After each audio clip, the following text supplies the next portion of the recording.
All right, hey everybody, this is Adam Sauer, and I'm way behind on making a Thinking in 3D episode.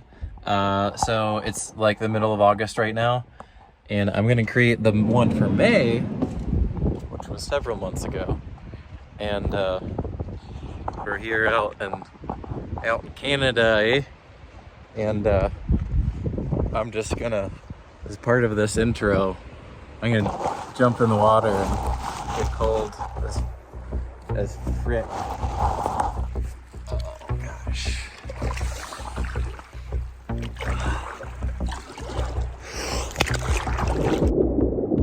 This is a mini series that I'm making just as an experiment to explore different ways of visualizing memory. And so what you're looking at here is the Memory Palace for 2023 with a room for each month. And the idea is there's a different theme in each room, and we're going to explore what that is. Just a quick recap. January, we're flying in. That's where I kind of went into the general idea of a memory palace as using this 3D structure layout to store information, store ideas. And as a visual aid, you're using your spatial memory to do that. There are competitions where people do that with a deck of cards. They figure out their own memory palace in their mind to build, to store the values of all the cards in a deck of cards or something.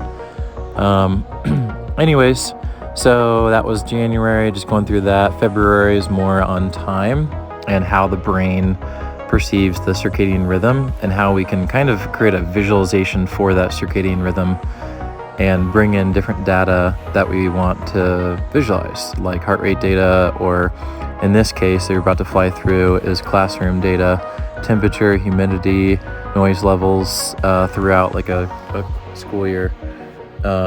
March was blocked off because I was just lazy and didn't get around to it, so I'm going to do it next year and fill that in as like a special bonus episode. But April was the one I did about the Starship rocket, where I made a video for that wasn't in the Memory Palace, but these things are from it. The classified airspace. I'll have links below. So that gets us to this month, May. In May, I drove my camper van that has solar and air conditioning and Starlink and a bunch of my gear and stuff. I drove it from the Rio Grande in Mexico, like at the border in Texas, all the way up to Canada, going through different areas, just exploring. And the goal was get to Lake Louise because I had won a ticket at Lake Louise at the Banff Film Festival when they came through my hometown in Columbus. Anyways, when I drove up into there, I'd heard some people telling me to go visit Canmore, which is on the way to Banff. So I went there, explored the city, amazing spot, more of a livable place than Banff, I'd say. And then also, as I made progress and all this kind of stuff, I got the Garmin app working. And so that what you're looking at there around the earth hanging above Canmore is like the heart rate data that I got through the Garmin API and then visualized.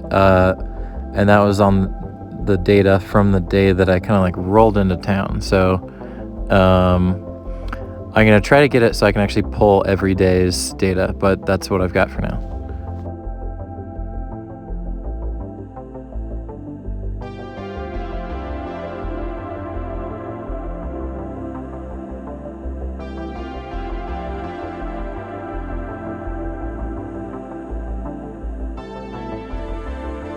Now, what you're starting to see come into view here is Mars's orbit around the sun and Earth's orbit around the sun, cascading upwards. And now we're building these blocks as structures for the months. Basically, so there's 12 in a year for Earth, and you can see a year for Mars is slower. And what this visualization is actually showing is those green lines are the times that those two planets align and are on the same side of the sun together. That's something I made as an NFT, and the idea here is, so this is actually like I'll put that in the link below too. That's an NFT that you can explore online and go see and like spin it around and stuff. But I wanted to kind of start getting into crypto like NFT creation kind of stuff, and I thought it'd be cool to do it with 3D objects. So that's what you're looking at there.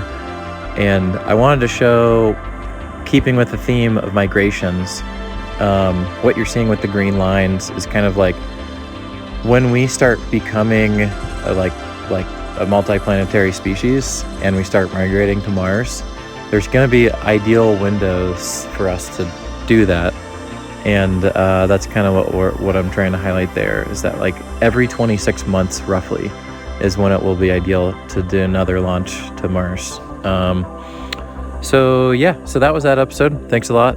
I'm trying to make these a lot shorter because the longer ones seem to be too long for people, which makes sense. I mean, yeah, like 16 minutes. Who wants to watch that? So here's the shorter package, and I'll try to make more at this shorter level. But I'm glad I kind of got this one out of the way, because now I can move on to the next couple projects. All right, see ya.